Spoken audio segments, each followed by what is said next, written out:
Hi guys! Welcome back sa aking YouTube channel. Kung bago ka dito sa aking channel guys at gusto nyong matuto regarding coins at banknotes, click nyo na guys yung subscribe button at saka notification bell para updated po kayo sa mga videos na i-upload ko.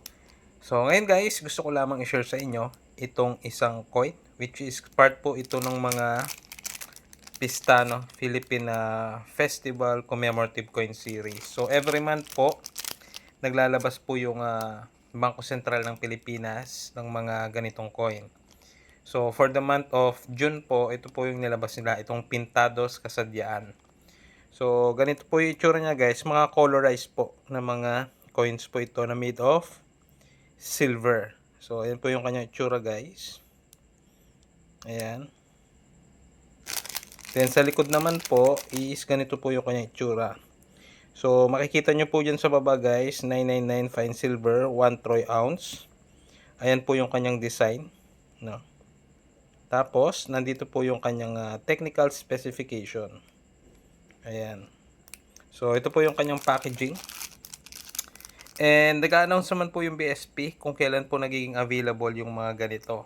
Tapos pagka naging available po ito, halimbawa for the month of June, may mga iba din po na nagiging available. Siguro po may mga stock pa po sila. Simula po nung mga January, ganyan, yung mga Sinulog Festival. So, tingnan nyo na lang din kung gusto nyo mag-try guys sa BSP online store nito.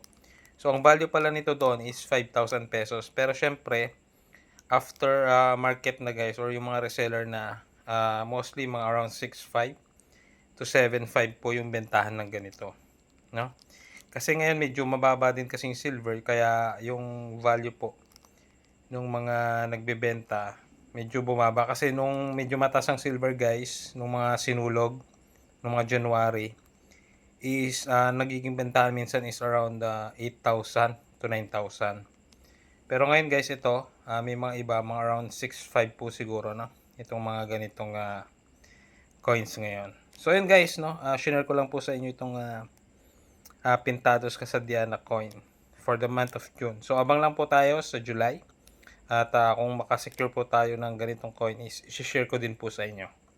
So yun lamang guys para sa video nito. Muli maraming salamat sa panonood.